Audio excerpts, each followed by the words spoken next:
Hi, hello. So, yes, it is okay to hurt someone. Why? Especially common sense. Telling the truth or reality to them. As long as they will realize something. Well, a channel message. Actually, this is a channel message. I saw a post. I forgot these words that someone told to me as actually because I have a companion that time. Or I can say maybe it is on a school, a teacher said so. It is true. It is right to hurt someone. Because if you give advice, you will really hurt that person. Truth is hurtful.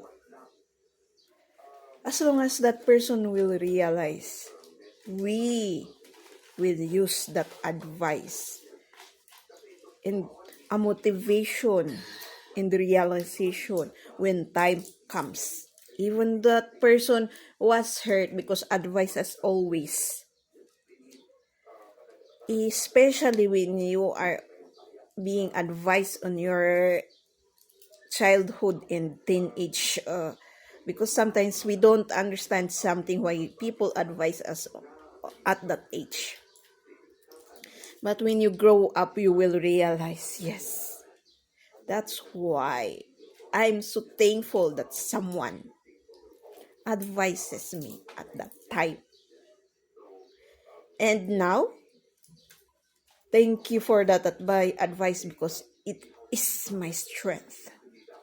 So lucky for those persons that being advised from the very beginning than those children's or teens that never heard. Because actually, I'm sorry to say this one, they are the ones who are weak. They are the ones who will think of suicidal.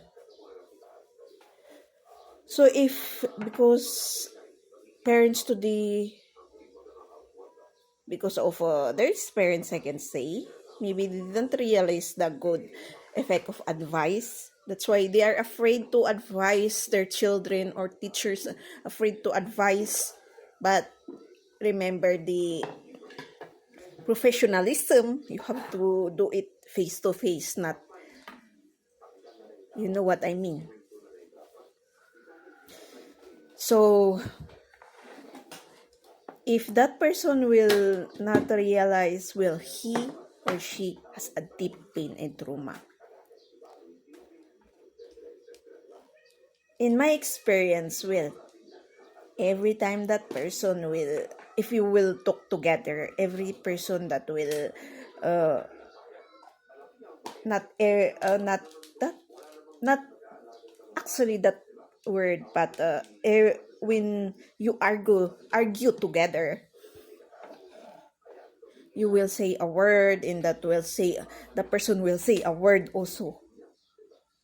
It's like it against your advice, or it doesn't want.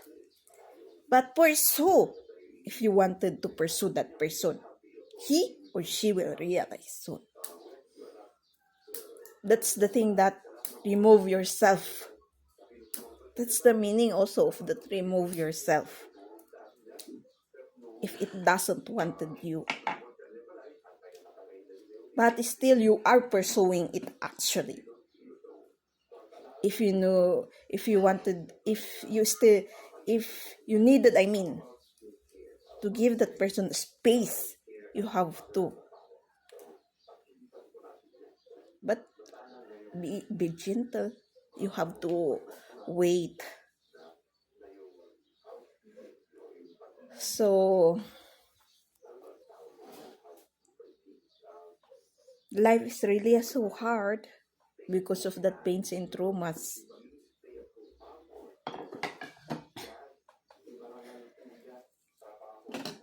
And fighting for that will of life, the happiness that we wanted. Because it's always the money. in pain and trauma is the hindrance of everything. So it's up to us to fight for it and put God in our life. Because as always, if there's no God in our life, the presence of evil is there. It means you don't want to move forward for those problems and those pains and traumas that you are experiencing. Not the devil itself that uh, it will come and it will affect your brain. No, the toxicity of life that you are going through cycle by cycle, it's like you're going back and again. It's okay to come back again and again. As long as you are putting something on the table for especially your family, because you are together with your family, friends, environment, surroundings of your place, the place that you are staying, etc. The light that they are saying. For example, testimony. They would be for those awakens people. I will give a sample. There would be instance that they will be shocked on how that person's talk, especially when you're talking, but they will realize something. They will. If you think there's no miracle, there is even a simple thing. Just be observant and vigilant to see the miracle actually that you do as a light worker that awakens. The chosen ones, the 144,000. So soon, all will be 144,000. Actually, it's not only 144,000 people actually. The real 144,000 is that frequency that affect the other energies of people. So I can see it starts from the beginning where Lord Jesus Christ came. He is actually that 144,000 frequency from when he started to came, then he passed the teachings, then others pass it. Not actually 144 physical persons, but that frequency itself. So if you are one of that awakens, pass that light. Never mind if someone is hurt, because that's the process also itself to awaken someone. But if that person awaken through more hurt,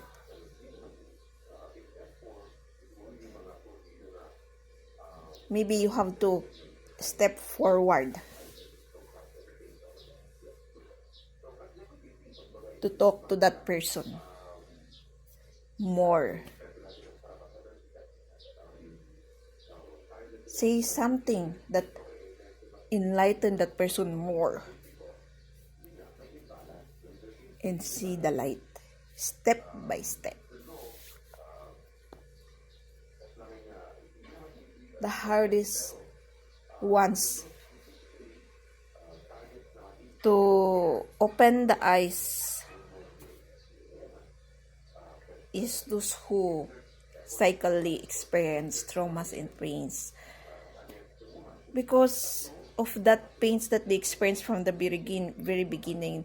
They think that they are waste people, or they look at themselves dirty, etc. Like those sexually abused. It's like they can give themselves easily. We have that pains and traumas that we cannot understand. But if you